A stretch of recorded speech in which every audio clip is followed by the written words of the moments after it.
Welcome back to the deep dive. Today, we're really cracking open something fundamental, the doctrine around sustainment operations, especially when things get contested. That's right. And it's not just about, beans and bullets anymore. It's evolved. Totally. It feels like the whole calculus of warfare has shifted, Yeah. making the supply chain, well, a primary target instead of this protected thing in the back. Exactly. We're diving into the Army's Keystone Sustainment Doctrine, Field Manual 4.0. And it starts from this pretty stark realization. Which is? Well, the field manual itself says it best in the introduction. It states, sustainment is now, and I quote, more complex, demanding, visible to the enemy, vulnerable, and therefore must be more synchronized, dispersed, and responsive than ever before. Wow. Okay. Visible and vulnerable. That really jumps out. It does. And this isn't just theory, right? The doctrine is built on what we're seeing. You mean like current events? Absolutely. The manual points directly to the ongoing Russo-Ukrainian conflict, calls it the most recent example, and says it provided critical insights that are baked right into this framework. So we're talking doctrine that's trying to keep pace with real-world, often brutal lessons. Precisely. So our mission today, really, is to unpack how the Army plans to support these big, large-scale combat operations across everything from competition to outright conflict. Okay, so maybe start with the basics. What is the sustainment warfighting function? What's its job? Its core job is enablement. It gives commanders freedom of action, it extends how far forces can operate, their operational reach, and it, well, keeps them going, prolongs their endurance. Without it, everything grinds to a halt. Pretty much. Those foundational principles we talk about, responsiveness, synchronization, even improvisation, they're not just buzzwords. They drive everything at the operational and tactical level.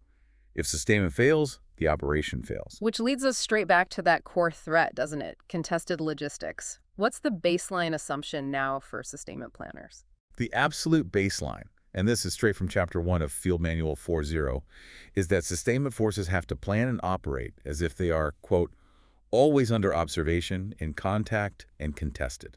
Always. Always under observation. That's sobering. The idea of a safe rear area is gone. Effectively, yes. Yeah. Those images of big truck convoys rolling undisturbed miles behind the lines, that's not the reality they're planning for against a peer adversary.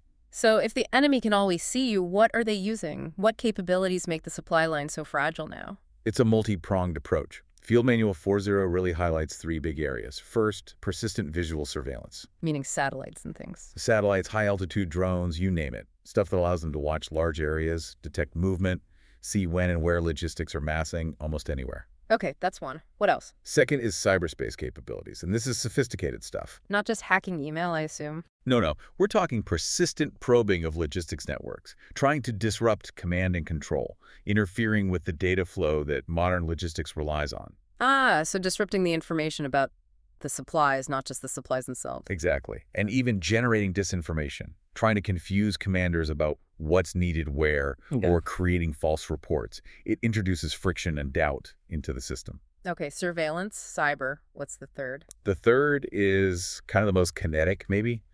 The pervasive use of unmanned aerial systems. Drones. Big ones. Small ones. All of the above. The manual says every size and description. From small, almost commercial-style drones doing reconnaissance, maybe dropping small munitions, all the way up to larger attack platforms, specifically designed to find and hit sustainment formations. So truck parks, fuel dumps, maintenance areas, they're all potential targets now, easily found by drones. That's the threat picture, yes. The enemy wants to make that whole sustainment environment transparent so they can engage it at will. Okay, that paints a pretty stark picture. So let's turn to the solutions, or at least the approach, outlined in Field Manual 4.0. You mentioned imperatives earlier. Actions forces must take. Right. Table 1.1 in Chapter 1 lays these out. They're fundamental actions for defeating the enemy, and a couple have huge sustainment implications. Let's take the first one you flagged. Okay, the first one is see yourself, see the enemy, and understand the operational environment. For a logistician, what does see yourself mean in this context? More than just knowing where your trucks are. Oh, much more. It means constantly analyzing the whole environment, the physical terrain, the weather, the infrastructure. It means refining your sustainment estimates, those forecasts of what you'll need. And understanding the impact of geography, The manual mentions vast distances, different climates. Yeah, think about the Pacific Theater, the sheer distance involved. Mm, Or Europe, where you could be dealing with Arctic conditions one day and, well, not jungle, but complex urban terrain the next. how does that complexity change the planning? It means your plan can't be rigid.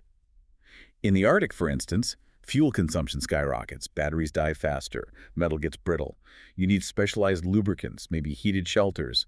Establishing routes might mean ice roads or specialized vehicles. And the Pacific. Distances there often mean relying heavily on ships and aircraft. So, port capacity, airfield availability, the ability to move things efficiently from a ship to a truck, or smaller landing craft that becomes the bottleneck, the critical vulnerability you have to analyze and plan around.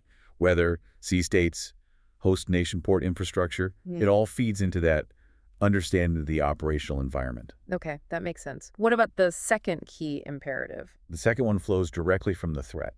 Account for being under constant observation and all forms of enemy contact. This sounds like the direct countermeasure to that transparency you mentioned. It is. It means sustainment units need to actively synchronize and integrate protection capabilities. Think camouflage, concealment, dispersion, hardening where possible, but also cyber protection, signal discipline. So, logistics units need to act like tactical units now. In many ways, yes. Practicing operation security, physical security constantly, treating every halt, every movement as a potential tactical action under observation. But a huge piece of this, doctrinally, is using alternate logistics routes. Moving away from predictable main supply routes. Exactly. Avoid predictability. If you always use the same main road, you're an easy target. Using alternate, maybe less efficient routes complicates the enemy's targeting. But doesn't that trade survivability for efficiency? If you're dispersing and using winding back roads, things must slow down. That's the fundamental tension. Yeah. It absolutely does. Dispersion makes you harder to hit, right? And distributed fuel cache is more resilient than one giant fuel farm. Sure. But it's way harder to manage. Command and control gets complex. Resupply takes longer. It's inherently less efficient than massing supplies. So commanders have to constantly weigh that risk. Constantly. What's the bigger risk? Taking a hit from enemy fires because you were too concentrated. Or potentially culminating running out of steam because your dispersed supply chain couldn't keep up. The doctrine pushes survivability, but the commander owns that risk decision. This whole challenge of moving and supplying forces under threat seems tightly linked to what happens before conflict even starts. Setting the theater, right? Spot on. Setting the theater, as Chapter 1 defines it, is all that critical pre-conflict activity. Establishing relationships with host nations, negotiating agreements, status of forces agreements, access agreements, setting up contracts for local goods and services. It sounds like laying the groundwork so you can flow forces in later. That's exactly it. It shapes the region, builds partner capacity, and puts the infrastructure, agreements, and contracts in place so that if a crisis hits, you can respond much more quickly and effectively. But the manual notes a heavy reliance on external actors here. Contractors, host nation support, their infrastructure. That sounds like a vulnerability, especially in the competition phase. It's a huge vulnerability. It's potentially the Achilles heel of rapid deployment. The doctrine is very clear. Peer adversaries have the means, political pressure, economic incentives, maybe even covert action, to make those local contractors or vendors suddenly unwilling or unable to support U.S. forces. And if that local support evaporates, then the entire burden shifts. You lose access to local fuel, food, water, transportation, maybe even skilled labor. Everything has to be brought in from the strategic support area from the U.S. or other secure locations. That drastically increases the time and resources needed to deploy and sustain the force. And the enemy won't wait until forces arrive in theater to start disrupting things, will they? I've seen the term fort-to-port targets mentioned. What does that mean in practical terms, attacking things here in the U.S.? Potentially, yes. The idea is that adversaries will try to contest our ability to project power from the very start. Yeah. They want to delay, disrupt, and interdict forces before they can even get to the theater. So what kind of targets are we talking about? Fort-to-port targets could include things like military installations here at home, the rail networks we use to move equipment, the port facilities where ships are loaded, major transportation hubs. How would they attack those? Not necessarily with missiles, right? Probably not kinetic attacks initially. More likely through cyberspace, disrupting loading schedules, interfering with transport coordination systems, or disinformation campaigns aimed at civilian port workers or transport companies, maybe even limited physical sabotage. The goal is to slow down that flow of forces and supplies, leaving the homeland. Which means partnerships with local authorities, even here, become crucial for security. Absolutely. Protecting that deployment infrastructure requires a whole-of-government, even a whole-of-nation approach. Okay, so if the old model of large, safe, efficient logistics hubs is out because they're too vulnerable and the routes are constantly watched, the doctrine must be pushing for a smarter, more data-driven approach, right? Definitely. That's where the concept of precision sustainment comes in. Precision sustainment, what's the core idea? The definition is the effective delivery of the right capabilities at the point of employment. It's about shifting from just pushing tons of supplies forward based on estimates towards more accurately pulling what's needed when it's needed based on predicted demand. And that's enabled by predictive logistics. Sounds fancy. It is pretty advanced. Field Manual 4.0 in Chapter 1 describes predictive logistics as a system. It combines sensors sensors on vehicles, tracking fuel levels, engine performance, component wear, Okay. with communications networks to transmit that data, Hmm. and then application software tools, data visualization that use algorithms to analyze it all. So crunching data to predict needs. Exactly. Blending that real-time logistics data with predictive algorithms to forecast things like when a part is likely to fail or what ammunition consumption will look like based on the tactical situation. The goal is better, faster decisions. Decision dominance, they call it, speed. Instead of waiting for a unit to report, hey, we're low on X. Right. You anticipate the need before it becomes critical. You see problems developing in the data stream rather than waiting for a crisis call on the radio. What are the specific payoffs the doctrine expects from this high-tech approach? Well, besides that faster, better decision-making, it points to several areas. Autonomous distribution is one using unmanned ground or air vehicles to move supplies, which reduces risk to soldiers. Makes sense. Demand reduction is another key one. If you can predict when a component will fail and replace it proactively during scheduled maintenance. You avoid that frantic emergency request for a vital part that holds up a whole platoon. Exactly. It smoothed out the demand on the supply chain. Then there's advanced power, better battery tech, microgrids, optimizing fuel usage, and better planning for complex maritime stuff. It's all about reducing the overall footprint and reliance on vulnerable fixed supply lines, making the force more self-sufficient where possible. Okay, that gives us a good grasp of the framework and the tech push. Let's move into how this plays out across the different phases. Section 3 in the outline deals with the competition continuum, starting below armed conflict, shaping the environment. Right, competition phase, this is where you have adversaries with conflicting interests, but nobody's actually shooting yet, or at least not overtly in large scale. It's that gray zone where all instruments of national power are in play: diplomatic, information, economic, and military. And for the military, particularly sustainment, what's the focus here? The big focus is on security cooperation, building relationships, building partner capacity, making allies and partners more resilient. And security cooperation breaks down into a couple of types. Yeah, broadly two types. First is military engagement. That's simply contact and interaction between our forces and partner forces. Think joint exercises, exchanges of experts, conferences, just building rapport and understanding. Okay, and the other? The other is security assistance. This is more formal. It's providing actual defense articles, equipment, supplies, or military training and services. This can be done through grants, loans, sales, all governed by specific U.S. laws. It's about tangibly improving a partner's capabilities. And the doctrine talks about an indirect versus a direct approach to this. It does. The indirect approach is about helping the host nation help itself. Things like sending their officers to U.S. military schools, international military education and training, or participating in multinational exercises where they take the lead in their own territory. We support, but they execute. As opposed to? As opposed to the direct approach. That's where U.S. forces are more actively involved in the host nation, conducting operations together for mutual benefit. This usually means a larger, more visible U.S. presence on the ground, working side by side. To make this less abstract, the source material brings up Operation Pathways as a case study. Tell us about that. Operation Pathways, which grew out of the earlier Pacific Pathways deployments, was a really ambitious undertaking. It was designed specifically to test our ability to project and sustain forces across the vast Indo-Pacific theater during competition. How did it work? Essentially, they took elements of a brigade combat team, moved them sequentially through multiple countries in the region, often by sea and air, conducting training exercises with each partner nation along the way.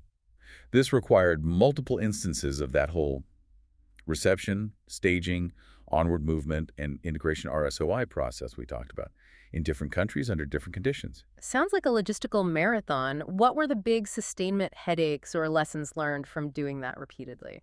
Major General Jared Hellwig, who led the 8th Theater Sustainment Command at the time, was pretty candid about the challenges. First, just the immense tyranny of distance in the Pacific. Moving heavy equipment thousands of miles by sea takes a long time and a lot of resources. Right. The geography itself is a challenge. Huge challenge. Then they ran into the nitty-gritty issues. Navigating complex host nation customs procedures. Every country is different, and delays there can ripple through the whole schedule. I can imagine. What about specific supplies? Yeah, moving certain classes of supply proved tricky. Class 9 repair parts, getting the right parts to the right place on time across that distance was tough.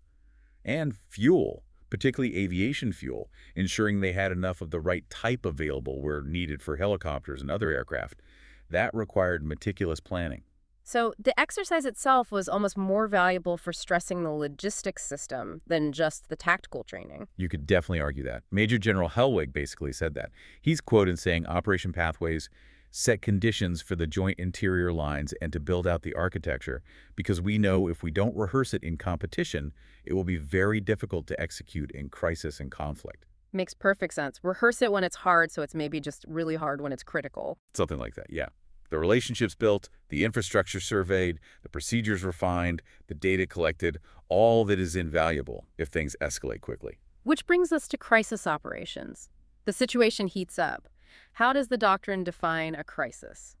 Chapter 1 defines it as an emerging incident or situation that involves a possible threat, often developing rapidly, where the commitment of military forces might be contemplated or required. It's that tense period just short of full-blown conflict. And in a crisis, the sustainment focus snaps towards theater opening. If forces are going to flow in rapidly, you need to establish the capacity to receive them. That means getting ports of debarkation, seaports, airports, maybe railheads up and running, establishing the distribution network within the theater, and setting up the essential sustainment infrastructure: fuel, ammo, maintenance, medical. All to support that RSOI process you mentioned: reception, staging, onward movement, integration. Let's walk through those 4 steps again quickly. What happens at each stage? Okay, reception. That's the forces and equipment arriving at the port, getting off the ship or plane, being accounted for. Basic in processing. Got it. Then staging. Staging is where you assemble them. Units might arrive piecemeal. Equipment might come on different ships. Staging areas are where you marry personnel with their vehicles, consolidate cargo, organize units before they move forward. Okay, organized. Next. Onward movement. Pretty straightforward. Transporting those organized units and their supplies from the staging areas near the port towards their tactical assembly areas, closer to where they'll be employed. And finally, integration. Integration is the formal handover. It's the synchronized process where the unit is formally transferred to the operational commander's control, ready for its mission.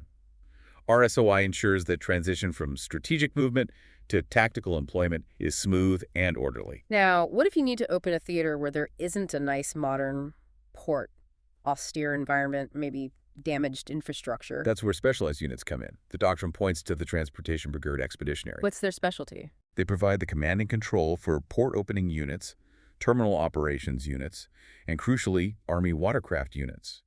Their mission is specifically expeditionary port opening, even at undeveloped or damaged seaports. They can conduct intermodal operations, moving containers from ship to shore, shore to truck, in pretty rough conditions. Turning a beach into a working port, essentially. That's the idea.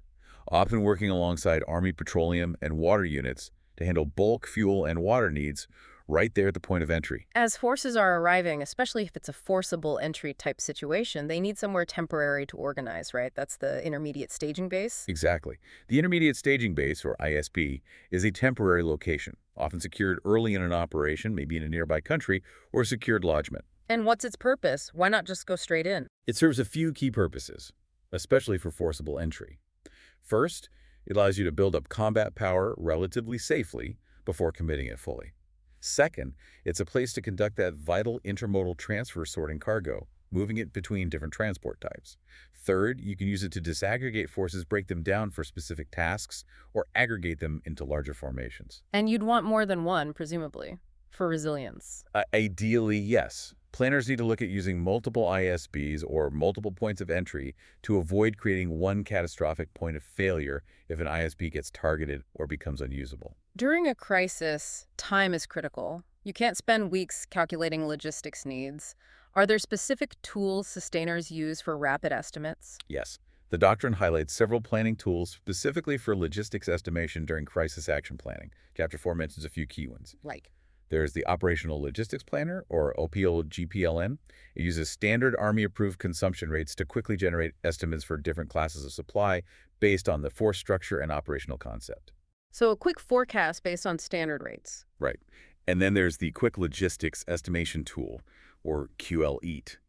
This is often used very early in planning, maybe even before OPLAGPLN. It gives you those initial rough estimates in terms of weight and volume, pounds, short tons, pallet counts, helps you figure out the transportation lift required. And water has its own tool. Yes, the Army Water Planning Guides for detailed planning of water production, storage, and distribution, which is always a critical commodity. What about the medical side?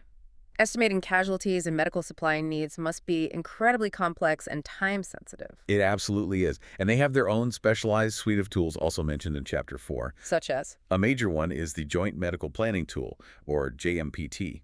This is a sophisticated simulation tool. It uses historical data and complex algorithms to model patient streams based on the type of operation. It simulates casualties. In effect, yes. It models over 400 different patient conditions, simulates the treatments needed, the time it takes, and calculates the specific medical supplies Class 8 that will be consumed. It helps planners forecast needs for everything from bandages to blood to surgical equipment. Wow. What else do medical planners use? They also have the Medical Planner's Toolkit, which includes things like a casualty rate estimation tool for quicker, less detailed forecasts. And there's the Medical Contingency Requirements Workflow, which is a web-based system specifically for analyzing Class 8 requirements and running different scenarios for contingency planning. So, highly specialized tools to try and get ahead of potentially overwhelming medical demands. Exactly, trying to make those critical resupply decisions proactively based on the best possible forecast of needs. Okay, let's move into the most intense phase. Section 4, Sustainment in Armed Conflict, specifically large-scale combat operations. How intense are we talking here? The doctrine defines large-scale combat operations, or LSCO, as, well, large. Extensive joint operations, usually part of a major campaign, involving multiple Army corps and divisions, potentially fighting peer adversaries. And the nature of that fight. Intense. Destructive. Chapter 1 is blunt about it. Expect high intensity, rapid maneuver, significant destruction, and potentially heavy casualties accumulating quickly. And we come back to that core sustainment dilemma we discussed earlier, right? Dispersion versus efficiency, but now under extreme pressure. Precisely. It's the central challenge of LSCO sustainment. You have to disperse to survive against the threat of enemy long-range precision fires. Massing your logistics is practically suicide. Right. But as we said, dispersion makes everything harder. Command and control is more complex. Distribution networks are longer and maybe less reliable. It's inherently less efficient than having everything consolidated. So you're constantly walking this tightrope between getting wiped out by enemy artillery and failing to supply your forces fast enough because they're too spread out. That's the tightrope, yes. Balancing the risk of enemy action against the risk of logistical failure or culmination. It requires incredibly adaptive leaders and flexible systems. To manage this complexity at scale, we need to understand the key organizations above the brigade level. Let's start with the big one, the Theater Sustainment Command. What's its role? The Theater Sustainment Command, or TSC, operates at the strategic and operational level. Think of it as the main logistics command for the entire theater of operations, working directly for the Army Service Component Commander. What are its main jobs?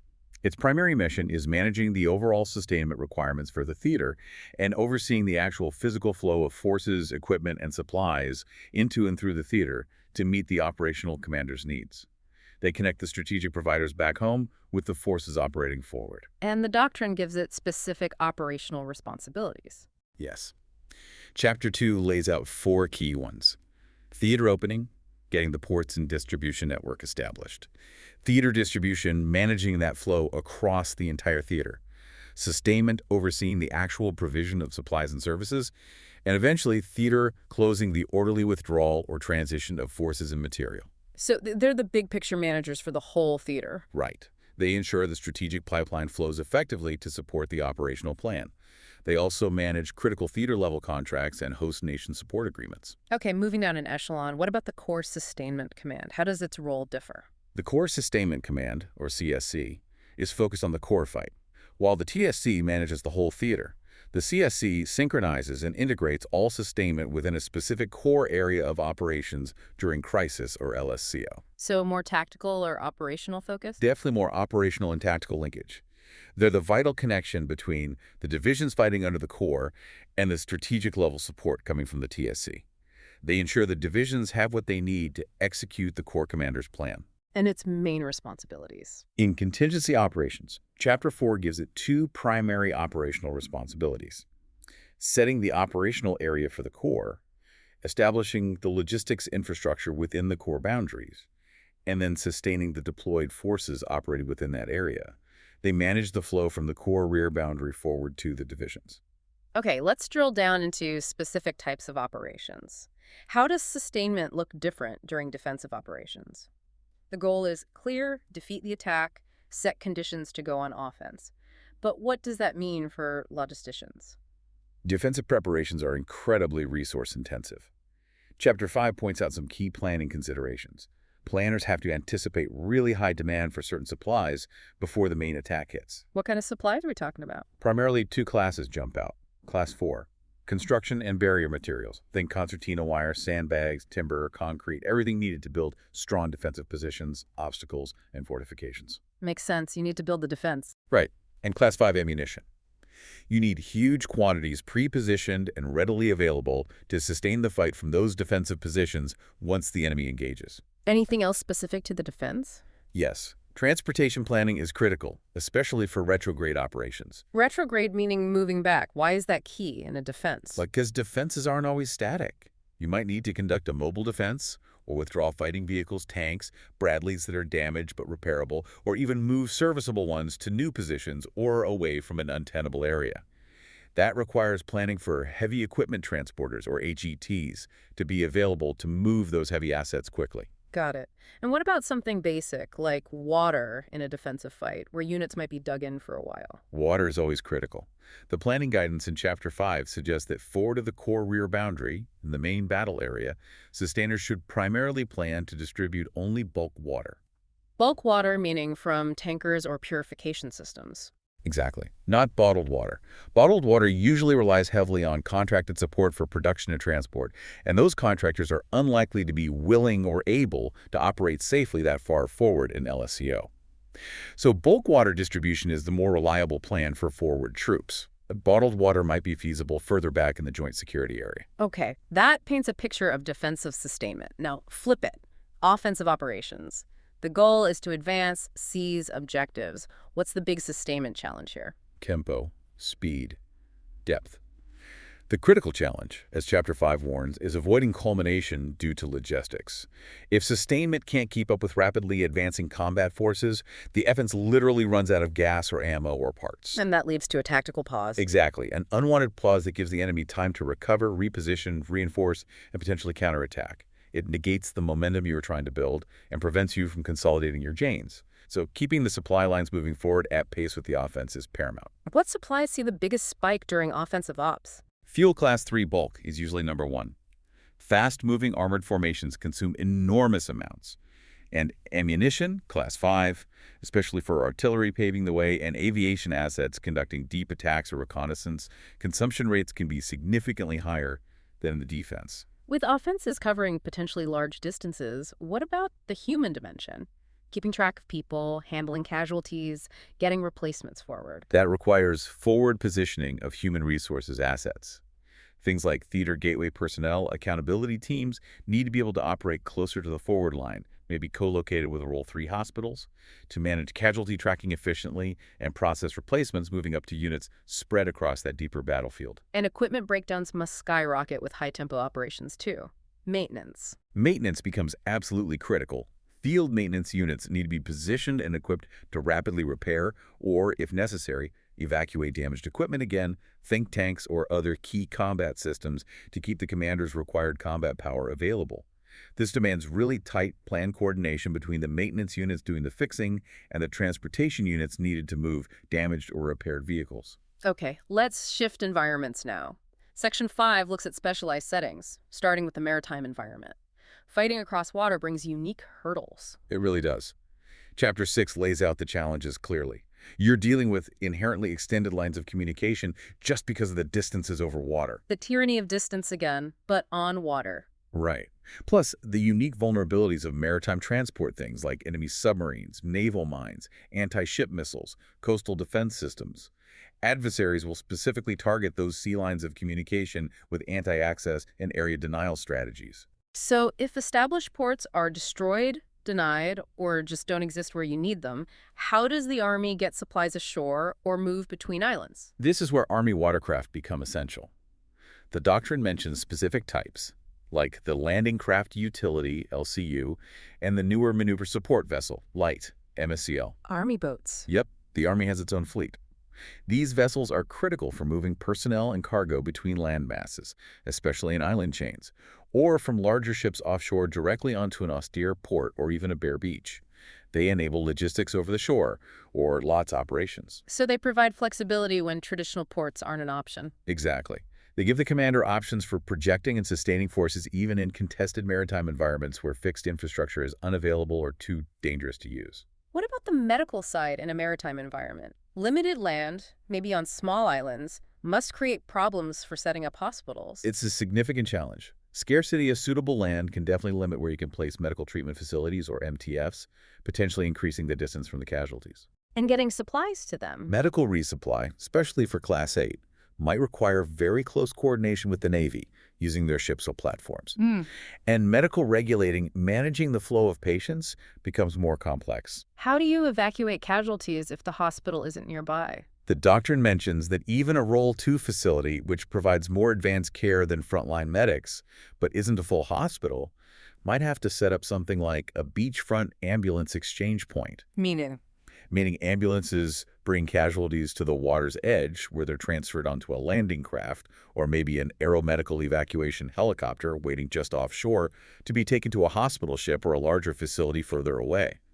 The environment forces creative evacuation solutions. This whole discussion contested logistics, dispersion, complex environments. It all sounds like it requires incredibly adaptive leaders and really intensive training. Absolutely critical.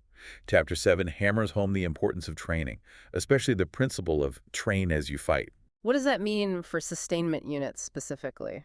It means they can't just practice setting up a big, static logistics base in a safe area during training. They need to constantly practice survivability measures, frequent displacement drills, survivability moves, operating in split-based configurations where the unit is dispersed across multiple smaller sites. To reduce their signature. Exactly. Reduce the target size. They need to train, assuming they are under that constant observation from enemy sensors, space, air, cyber, ground, and practice countermeasures like camouflage, concealment, deception, emissions control for radios and radars. And the potential for chemical, biological, radiological, or nuclear environments, is that factored into sustainment training? It has to be. The doctrine is clear. Sustainment units must be prepared to operate in, around, and through contaminated areas. Being able to do that is itself a deterrent. So CBRN defense isn't just for combat troops. Not at all. Sustainers need to integrate CBRN defense into everything they do during training, driving, maintenance, supply distribution, medical care. If the logisticians can't function because of contamination, the entire force grinds to a halt. It's a fundamental requirement. Ultimately, though, doctrine and training are one thing. Facing these massive challenges in reality seems to require a certain mindset. It does. And Chapter 7 includes a great little vignette to illustrate this. It talks about Major General Robert Littlejohn. Who was he? He was General Eisenhower's chief quartermaster in Europe during World War II. He faced unbelievable logistical hurdles supporting the breakout from Normandy, the incredibly rapid advance across France, the unexpected crisis of the Battle of the Bulge, just immense pressure. And what was his approach? His philosophy, his driving mantra when faced with seemingly impossible logistical demands, was boiled down to an unofficial motto: it will be done. Simple but powerful. Very. It speaks to that essential quality of determination, adaptability, improvisation, the refusal to accept defeat just because the problem looks too hard. That mindset is arguably the most crucial sustainment capability of all. So let's try to pull this all together. What's the big takeaway from this deep dive into Field Manual 4.0? I think the absolute critical shift that this doctrine codifies is that sustainment is no longer this supporting function happening safely in the rear. It is front and center, highly contested, and a primary target, Which demands? which demands dispersion for survival, responsiveness to meet the needs of fast-paced operations, and resilience to operate under constant pressure and potential disruption. For the strategic level of the Theater Sustainment Command, all the way down to the individual soldier driving a truck. And this manual provides the framework for thinking about that challenge across the board, right? From shaping activities in competition, Like we saw with the scale and complexity of operation pathways. all the way to detailed planning considerations for LSCO, like planning for bulk water distribution versus bottled water in a defensive fight. It provides that integrated, systemic approach needed for this new reality. Now, we talked quite a bit about the technological solutions, precision sustainment, predictive logistics, relying on sensors, data, networks to get faster and smarter. Yeah, those systems are presented as key enablers for achieving decision dominance and speed, making the whole system more efficient and predictive. Okay, but here's the tension, maybe the provocative final thought. The doctrine itself, right back in Chapter 1, explicitly warns us that peer adversaries are actively targeting these very systems. Right. It warns about persistent cyberspace probes, disruption of networks, disinformation campaigns designed to sow chaos in our logistics sea too. So the question to leave our listeners with, maybe connecting back to General Littlejohn's "it will be done" attitude, how dependent can we actually afford to be on these sophisticated, interconnected, data-reliant sustainment information systems? Especially if the enemy's main avenue of attack might be precisely through that digital domain, aiming to degrade or corrupt the data that makes predictive logistics work. Exactly. What happens when those resilient, integrated systems fail? When the network goes down, the data is suspect, or the sensors are spoofed. How do sustainers maintain that it will be done? Drive then. How do they train to operate effectively when the technology lets them down and they have to fall back on, well, human ingenuity, experience, and maybe paper maps and grease pencils? That feels like a challenge that goes way beyond just buying new tech. It's about culture, training, and maybe accepting a degree of calculated risk in our reliance on digital systems. It really is. It means training for failure, training for degraded operations, just as hard as we train for everything working perfectly. A sobering thought to end on. Thanks for joining us for this deep dive into the contested future of military logistics. Glad to be here. We'll catch you next time on The Deep Dive.